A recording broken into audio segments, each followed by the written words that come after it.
Résumé, électricité première partie, RC, RL et RLC. Bonjour, on va commencer aujourd'hui un nouveau résumé pour les élèves du bac, c'est pour la partie électricité. Alors on va commencer par le dipôle RC. Alors comme vous savez, le dipôle RC est constitué d'un assemblage en série d'une résistance et d'un condensateur. Alors, le condensateur, comme vous savez, il est constitué de deux armatures. Entre les deux armatures, il y a un isolant qu'on appelle un diélectrique. Alors, pour le condensateur, il est caractérisé par sa capacité qu'on note C. Alors, je vais utiliser le condensateur en convention récepteur. Alors, convention récepteur, ça veut dire que le courant et la tension en sens inverse. Alors, c'est un courant algébrique et c'est aussi une tension algébrique. Et pour les valeurs algébriques, on les note en minuscules. Donc, I minuscule et UC minuscule. De même, pour la charge et les variables, donc on va la noter en minuscules. Donc, le courant arrive à l'armature qui porte une charge Q et sort de l'armature qui porte une charge moins Q. Alors, la capacité du condensateur est mesurée en système international en farad. Alors, le farad, c'est une grande unité. C'est pour cela qu'on utilise les sous-multiples du farad qui sont le millifarad, 10-3 farad, microfarad, 10-6, le millimicro, nanofarad, 10-9 et picofarad, 10-12 farad.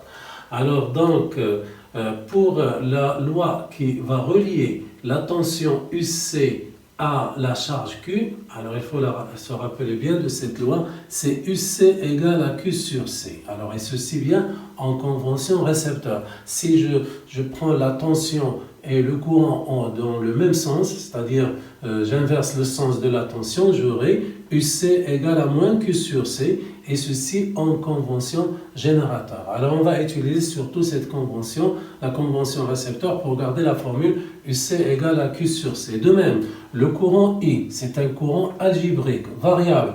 Alors, il arrive donc vers l'armature de charge Q. Alors, je vais donc écrire I égale à la dérivée de Q par rapport au temps. Elle est en ampères, bien sûr, Q en coulomb était en secondes. Et si le courant arrive à une armature qui porte la charge moins Q, alors I arrive à moins Q, vous aurez ici moins dQ sur dt. Mais on va garder toujours cette convention. On va prendre le courant, l'armature à laquelle arrive le courant, on va lui affecter la charge petit q. Alors pour les condensateurs, on a deux sortes d'assemblage. On peut avoir un assemblage en parallèle ou en série. Alors le plus utilisé, c'est l'assemblage en parallèle. Alors pourquoi il est très utilisé? Parce que lorsque vous placez deux condensateurs en dérivation, le condensateur équivalent, la capacité du condensateur équivalent, c'est la somme des capacités des deux. Donc C équivalente égale à C1 plus C2. Donc cet assemblement va faire croître la capacité du condensateur. C'est pour cela qu'il est très utilisé. Bien sûr, s'il y a plusieurs condensateurs en parallèle, c'est équivalent, c'est sigma dCi. Alors si vous avez des condensateurs placés ici en série, alors ils sont équivalents à un seul condensateur, de capacité 1 sur C équivalente égale à 1 sur C1 plus 1 sur C2. Alors remarquez bien que le groupement des condensateurs est totalement l'inverse des groupements des résistances. Alors si vous avez des résistances en parallèle, vous aurez 1 sur R équivalente qui est égal à sigma de 1 sur RI. Et si vous avez des résistances en série, vous allez avoir R équivalente égale à la somme des résistances. Donc le groupement des condensateurs est l'inverse des groupements des résistances. Alors, un condensateur, lorsqu'il porte une charge Q et existe entre ses bornes une tension UC, il va emmagasiner de l'énergie sous forme de l'énergie électrique ou électrostatique. Et c'est le rôle du condensateur principal, c'est d'emmagasiner l'énergie. Alors, l'énergie emmagasinée dans un condensateur, c'est 1 demi Q au carré sur C, ou bien vous pouvez, en utilisant cette loi, vous pouvez arriver facilement à la relation 1/2 de C fois UC au carré, et en utilisant le système international, l'énergie sera en joules, c'est-à-dire ici le coulomb, le farad, et le farad et le volt. Vous allez avoir les joules.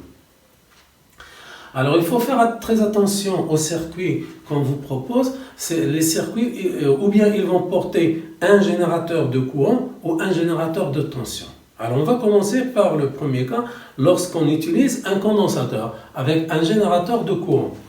Alors lorsqu'on utilise un condensateur avec un générateur de courant, alors pour savoir que c'est un générateur de courant, vous voyez bien que le schéma du générateur de courant est celui-là. Donc vous avez un trait horizontal si le générateur est placé de façon verticale, ou bien s'il est placé de façon verticale, vous aurez horizontale, vous aurez un trait qui est vertical. Donc ça c'est le symbole du générateur de courant. Et en plus, pourquoi c'est un générateur de courant? Parce qu'il nous donne un courant constant. I0, vous voyez bien qu'il est en majuscule, ça veut dire qu'il est constant. Le courant est constant, quelle que soit la tension entre ces bornes. Même si la tension varie entre les bornes du générateur de courant, il va délivrer toujours un courant constant. Alors, donc, si je place le générateur de courant, qui est de ce type, avec un condensateur, alors le courant va arriver à cette armature, je vais lui affecter la charge Q, et ici la charge moins Q, le condensateur est de capacité C. J'utilise la convention récepteur, donc I et U dans le sens contraire, U au bord du condensateur. Alors tout d'abord, le courant I0, j'utilise toujours la formule I. I0 égale à dQ sur dt, mais il y a une loi générale pour n'importe quelle dérivée. Une fois que vous avez la dérivée qui est constante, la dérivée est égale au taux d'accroissement. Vous pouvez remplacer dQ sur dt par delta Q sur delta t à chaque fois que vous avez la dérivée est constante. Et ceci est général en mathématiques. À chaque fois qu'on a une dérivée qui est constante, je peux la changer par un taux d'accroissement. Donc I0 étant constante, je peux écrire au lieu de dQ sur dt, delta Q sur delta t. Alors delta Q c'est quoi? C'est Q à un instant t moins Q à l'instant 0. Je suppose que à l'instant 0, le condensateur, avant de le placer dans ce circuit, il ne portait aucune charge, il était déchargé. Donc le delta t c'est t moins t0. Je considère l'instant 0 où je déclenche le chronomètre, l'instant où le condensateur était non chargé, et il va commencer à se charger.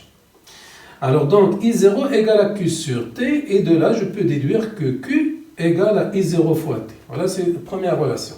Alors deuxième relation, je sais bien que U au bord d'un condensateur égale à Q sur C. C'est la loi qu'on a utilisée parce que c'est la convention récepteur, égale à Q sur C, et Q je la remplace par I0 fois T sur C, et I0 sur C c'est une constante que j'appelle K. Donc je vois bien que avec un générateur de courant, je vais charger le condensateur et avoir une tension entre ces bornes de façon linéaire. Je vais le charger de façon linéaire, c'est-à-dire UC est une fonction linéaire en fonction du temps. Et K, c'est le coefficient directeur de cette fonction.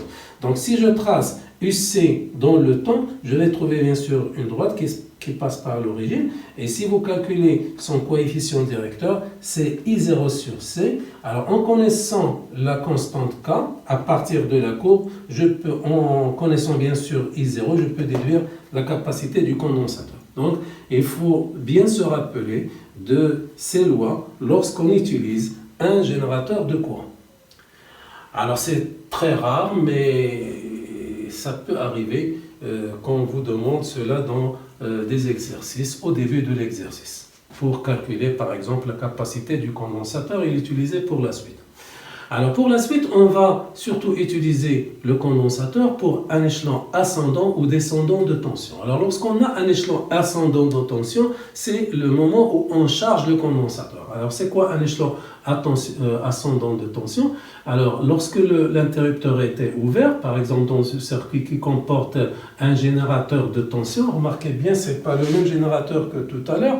Alors là, c'est ce qu'on appelle un générateur de tension. Alors le générateur de tension, c'est un générateur qui garde entre ces bornes une tension constante que j'appelle E, quel que soit le courant qui est débité par ce générateur. Quel que soit le courant débité par le générateur, la tension entre ces bornes reste constante. Donc le courant I, je le mets ici en minuscule, et la tension en majuscule, parce que I est variable, E est constante. Là, c'est le contraire. I0 est constante, mais U est variable.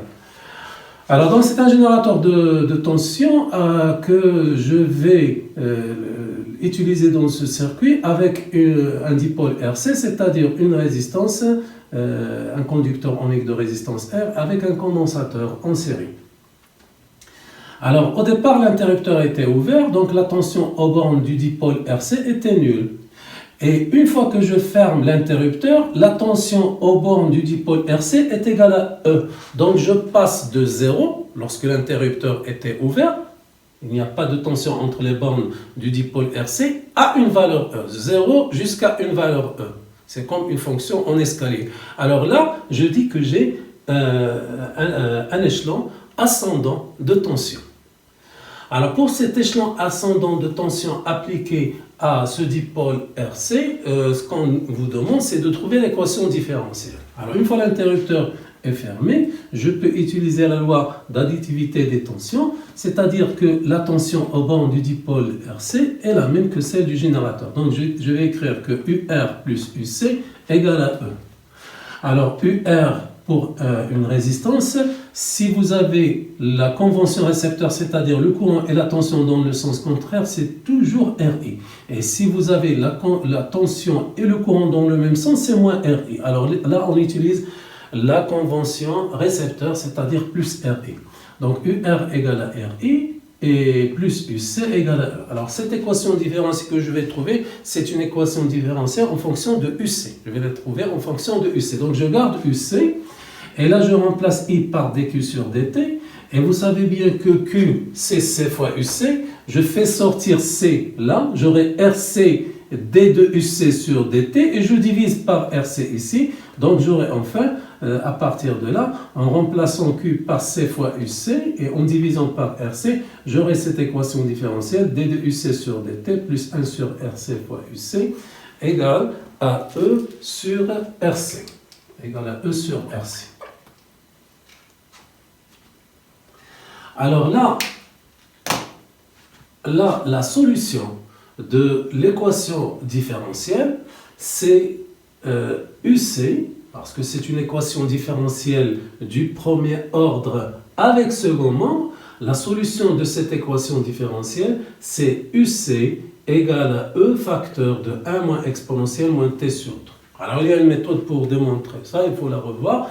C'est-à-dire vous écrivez au départ que UC égale à A plus B exponentielle moins T sur taux et vous allez déterminer les expressions de A et de B et de taux en remplaçant dans l'équation différentielle et vous arrivez enfin à cette solution. Il faut revoir comment on trouve la solution parce que c'est très demandé et enfin vous aurez taux égale à RC, c'est la constante de temps du dipôle RC. Il faut savoir aussi comment trouver que démontrer par les équations aux dimensions que la dimension de taux est bien une seconde. Alors si je représente UC en fonction du temps, je vais trouver une courbe de ce genre, c'est une croissance exponentielle. Alors au départ la tension était nulle, mais lorsque t tend vers l'infini, alors j'aurai E, parce qu'en faisant tendre t vers l'infini, j'aurai exponentielle moins l'infini qui est égal à 0, c'est-à-dire UC égale à E. Donc il croît et il arrive vers E, il s'approche de E. C'est une asymptote à cette courbe. Alors là, si vous tracez la tangente à l'instant t égale à 0 à la courbe, alors vous allez trouver la constante de taux. Alors vous pouvez la trouver, si vous n'avez pas la tangente, vous pouvez la trouver en multipliant E par 0,63. 0,63 E, ça vous donne aussi taux. Alors quand est-ce qu'on arrive pratiquement à E? On arrive après 5 taux.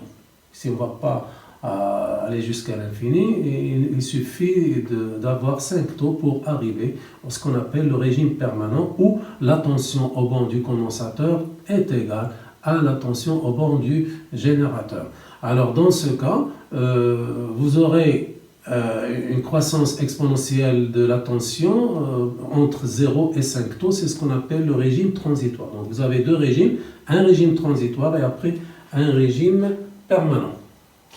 Alors pour la décharge du condensateur, une fois que le condensateur est chargé, parfois on utilise un interrupteur avec 3 bornes, on va donc basculer l'interrupteur de façon à ce que j'ai ce dipôle RC totalement avec un fil électrique.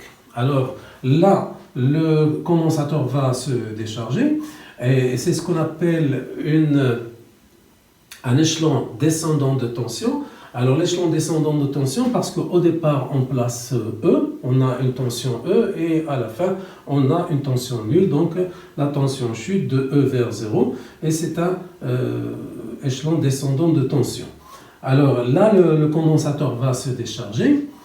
Alors j'utilise toujours la loi d'additivité des tensions, c'est-à-dire j'aurai UC plus UR, là j'ai seulement un fil égal à 0, de la même façon, RI plus UC, je garde UC, donc RCD de UC sur DT plus UC égale à 0, je divise par RC, donc j'aurai DUC sur DT plus 1 sur RC, UC égale à 0, c'est-à-dire j'aurai la même équation, seulement de l'autre membre j'aurai un 0.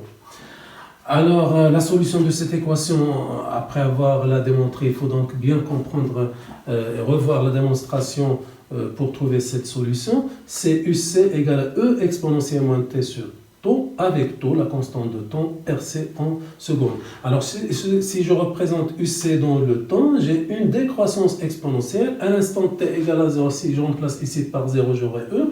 Donc, je commence par E et ça décroît exponentiellement jusqu'à ce qu'il s'annule, attention au banc du condensateur.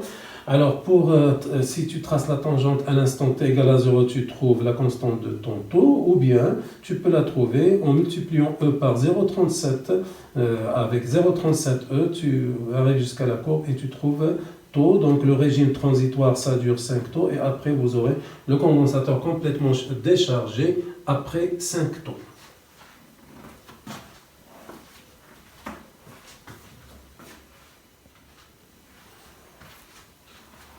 Alors, grand 2, le dipôle RL. Le dipôle RL est constitué d'un assemblage d'une bobine et d'un conducteur ohmique de résistance R. Alors, tout d'abord, la bobine.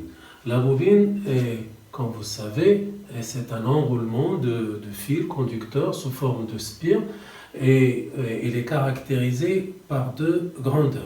Tout d'abord, son inductance ou son self-inductance, qui est exprimé en Henry dans le système international, grand H de Henry, et vous avez la résistance interne petit r de la bobine qui est exprimée en ohm. Alors, en convention récepteur, si le courant et la tension sont dans le sens contraire, j'aurai U au banc de la bobine égale à RI plus LDI sur DT. Alors, c'est la loi qui relie U et I pour une bobine. Alors, si je suis en courant continu, c'est-à-dire que I égale à grand I égale à une constante, le courant est constant. Alors, lorsque vous dérivez une constante, vous allez trouver que c'est nul, donc vous aurez UB égale à RI, c'est-à-dire qu'une bobine va se comporter comme une résistance en courant continu. Alors, si vous utilisez la bobine en courant continu, c'est comme si vous utilisez une résistance petit r tout simplement. Alors, une bobine emmagasine aussi de l'énergie, mais sous forme d'énergie magnétique. Alors, l'énergie magnétique emmagasinée dans une bobine est égale à 1,5 de Li au carré, et il est exprimé bien sûr dans le système international en joules, c'est-à-dire lorsque vous prenez L en Henry et I en ampères. Trouvez que l'énergie magnétique est en joules. Alors, pour une bobine, on aura deux cas. Le premier cas, c'est l'échelon ascendant de tension, et le deuxième cas, l'échelon descendant de tension. Alors, pour l'échelon ascendant de tension, c'est-à-dire lorsque je place un générateur de tension au banc du dipôle RL. Alors là, j'aurai un établissement du courant dans un circuit RL. Alors, le dipôle RL donc, va ralentir l'établissement du courant. Au lieu que le courant arrive instantanément à la valeur maximale, il va être ralenti. Alors, et ceci est dû à la bobine et surtout à son inductance. Alors j'ai donc un dipôle RL placé avec un générateur de tension. Alors le courant passe dans le dipôle et je vais utiliser la convention récepteur, c'est-à-dire les tensions, je les place dans le sens contraire du courant. Alors j'utilise la loi d'additivité des tensions, j'aurai UR plus UB égale à la tension E. UR plus UB égale à E. Alors UR c'est RI, UB c'est RI plus LDI sur DT égale à E. Alors donc R plus petit r c'est ce que j'appelle la résistance équivalente. Donc R plus petit r c'est RE fois I que je divise par L, RE fois I que je divise par L, et là j'aurai DI sur DT, je divise ici E par L, j'arrive à cette équation différentielle qui est une équation différentielle du premier ordre avec second membre. Alors la solution de cette équation différentielle, c'est toujours de la forme I égale I0 facteur de 1 moins exponentielle moins T sur taux, Alors avec I0 égale à E sur RE et taux égale à L sur RE. Il faut savoir toujours comment trouver cette solution. Vous écrivez de façon générale I égale à A plus B exponentielle moins T sur taux et vous trouvez donc les constantes A, B et taux en remplaçant la solution dans l'équation différentielle. Il faut revoir ceci, c'est très important. Alors donc on va se rappeler que dans ce cas, dans le cas de l'établissement du courant dans une bobine, dans un circuit RL, j'aurai I égale I0 1 moins exponentielle moins T sur taux, avec taux égale la constante de temps qui en seconde égale à L sur RE et I0 égale à E sur RE. Alors si je schématise I dans le temps, je vais trouver bien sûr une croissance exponentielle. Alors si je trace la tangente à l'instant t égale à 0, je trouve taux. Le régime transitoire dure 5 taux et après vous avez le régime permanent. Alors pour vous trouver taux en multipliant I0 par 0,63 I0 pour trouver taux. Alors pour l'annulation du courant dans un circuit RL, alors la bobine emmagasine de l'énergie avec une résistance et je ferme sur un fil électrique. Alors là, j'aurai UR plus UB égale 0 parce que c'est un fil électrique. UR c'est RI, UB RI plus LDI sur DT égale à 0. Donc DI sur DT plus RE parce que R plus petit r ça donne RE sur LI égale à 0. C'est exactement à peu près la même chose, sauf il n'y a pas de second membre. C'est une équation différentielle du premier ordre sans second membre. Il faut donc redémontrer la solution et on arrive enfin à ce que I égale I0 exponentielle moins T sur taux avec toujours I0E sur RE et taux égale à L sur RE. Alors si je schématise I dans le temps, le courant donc va s'annuler progressivement, il décroît de façon exponentielle. Je trace la tangente à l'instant t égale à 0, je trouve taux. 5 taux c'est le régime transitoire et le régime permanent c'est après 5 taux. Alors là aussi je peux trouver le taux en allant vers la courbe. Je multiplie ici par 0,37 I0. Alors si je multiplie I0 par 0,37, en allant vers la courbe, je peux trouver aussitôt. Et ceci si on ne te donne pas la tangente. Tu préfères la méthode de 0,37 I0.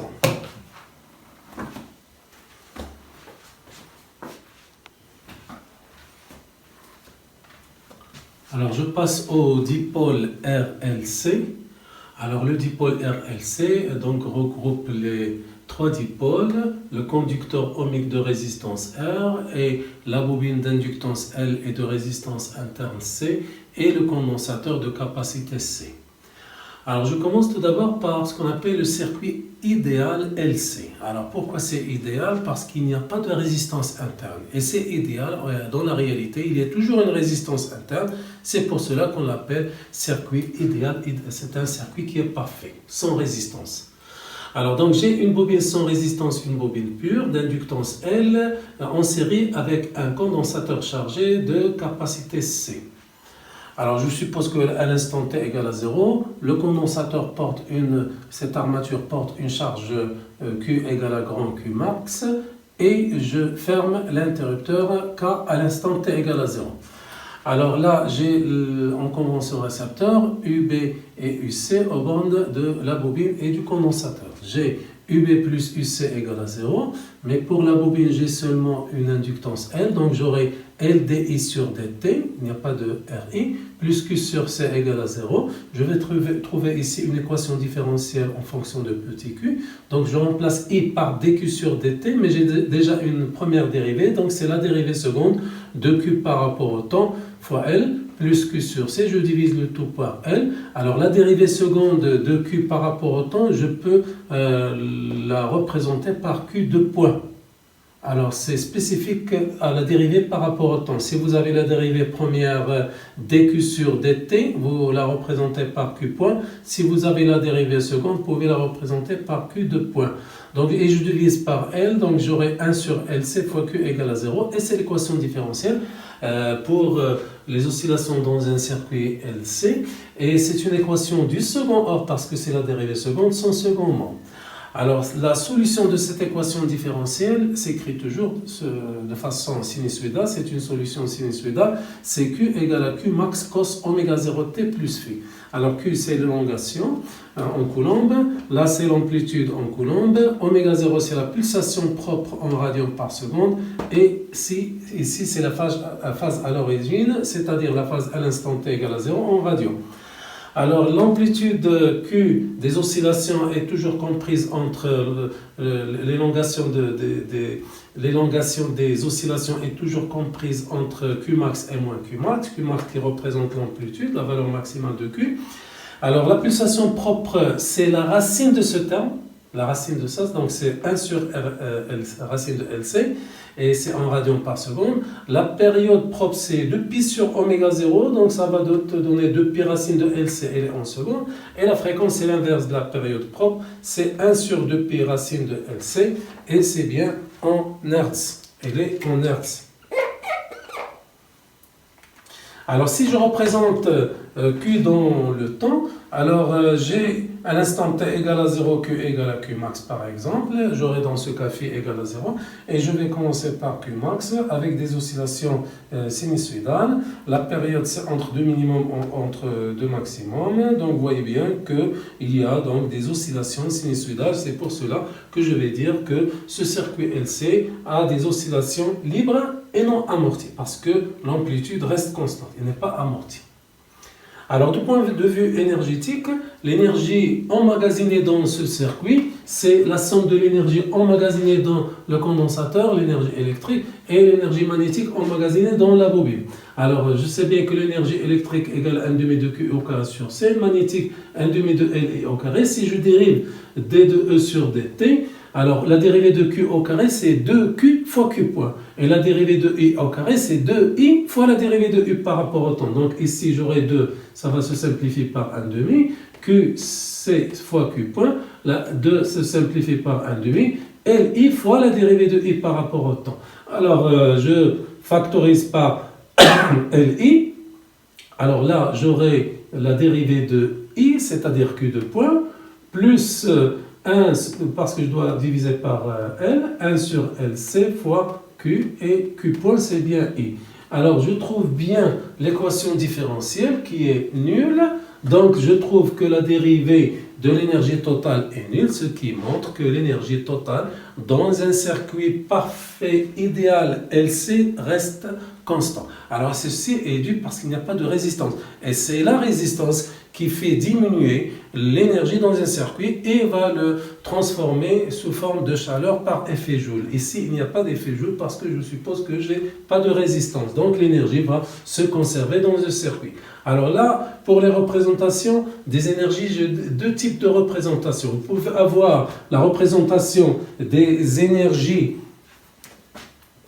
Vous pouvez avoir la représentation des énergies en fonction de Q, comme vous pouvez avoir la représentation des trois énergies en fonction du temps. Voyons la représentation des énergies en fonction de Q. Alors, je sais bien que l'énergie totale se conserve, pas de résistance. L'énergie électrique, c'est 1 demi de Q au carré sur C. Et l'énergie magnétique, c'est la différence entre énergie totale électrique et énergie électrostatique. Alors, pour représenter donc l'énergie totale, elle est constante. Et Q, ça varie toujours, comme on vient de voir, entre Qmax et moins Qmax. Donc, Q est supérieur à moins ici, moins Qmax.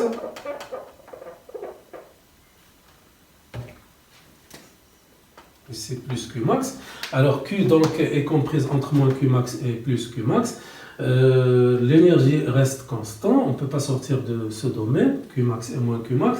Alors pour l'énergie électrique, là, c'est Q au carré, donc c'est une parabole. Alors une parabole pour Q égale à 0, c'est 0. Pour Q égale à Qmax, je retrouve l'énergie totale. Donc on dit que c'est un puits de potentiel parabolique. Et pour l'énergie magnétique, ça va donner cette courbe renversée. Alors les deux énergies vont croiser pour E sur 2. L'intersection, c'est pour E sur 2. Alors, comment je comprends j'analyse ce schéma? C'est-à-dire, pour Q égale à 0, l'énergie électrostatique est nulle. Par contre, l'énergie magnétique est totale. Et en se déplaçant depuis 0 jusqu'à Qmax, alors l'énergie électrique va croître, tandis que l'énergie magnétique va descendre, mais leur somme reste toujours constante. Toute diminution de l'énergie électrique est suivie d'une augmentation d'énergie magnétique en même valeur. Alors je peux donc représenter les énergies dans le temps. Alors pour les énergies dans le temps, l'énergie totale est toujours constante, mais les énergies électriques et magnétiques sont des fonctions sinusoïdales. Alors pour l'énergie électrique, je suppose qu'à l'instant t égale à 0, elle était maximale, tandis que l'énergie magnétique était nulle. Elle varie selon une fonction sinusoïdale. Et l'énergie magnétique varie aussi, mais de façon contraire. Alors vous voyez bien que ce sont des fonctions sinusoïdales, mais de période. Alors, comment trouver la période? Entre deux maximums successifs pour l'énergie électrique ou entre deux maximums ou minimums successifs pour l'énergie magnétique. Alors, il faut bien se rappeler que la période des énergies, c'est la demi-période des oscillations. La période des énergies, c'est-à-dire entre deux maximums, vous trouvez T0 sur 2. C'est-à-dire vous trouvez pi racine de LC, pas de pi racine de LC.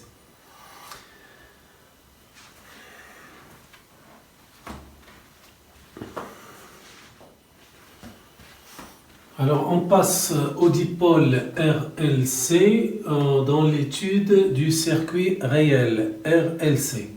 Alors tout à l'heure on a vu le circuit idéal, il n'y avait pas de résistance, mais en réalité il y a toujours une résistance. C'est pour cela qu'on l'appelle circuit réel.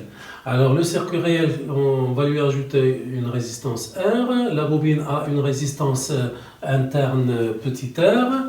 Et vous avez donc, il a aussi une inductance L, le condensateur de capacité C. Le condensateur était chargé à l'instant t égale à 0. Je ferme l'interrupteur, le courant passe et j'utilise la convention récepteur. Alors, il faut se rappeler de cette formule de résistance critique. La résistance critique de ce circuit RLC, c'est 2 racines de L sur C. Et c'est ce qu'on appelle résistance critique en ohm. Alors, selon la résistance équivalente du circuit, c'est-à-dire R plus petit r, en comparant la résistance équivalente du circuit à cette résistance critique, je peux savoir le type d'oscillation que j'ai dans le circuit, le régime d'oscillation. Alors, si la résistance équivalente du circuit est inférieure à la résistance critique, j'ai ce qu'on appelle un régime pseudo-périodique. Alors, j'ai plusieurs régimes parce que la résistance équivalente peut avoir plusieurs valeurs inférieures à RC. À chaque fois que j'ai la résistance équivalente inférieure à RC, j'ai un régime pseudo-périodique. Alors, comment ce régime pseudo-périodique est obtenu? Alors, la tension aux bornes du condensateur UC, qui est égal à Q sur C, va donc diminuer de façon progressive jusqu'à ce qu'il s'annule. Et l'amplitude des oscillations diminue, mais diminue de façon exponentielle.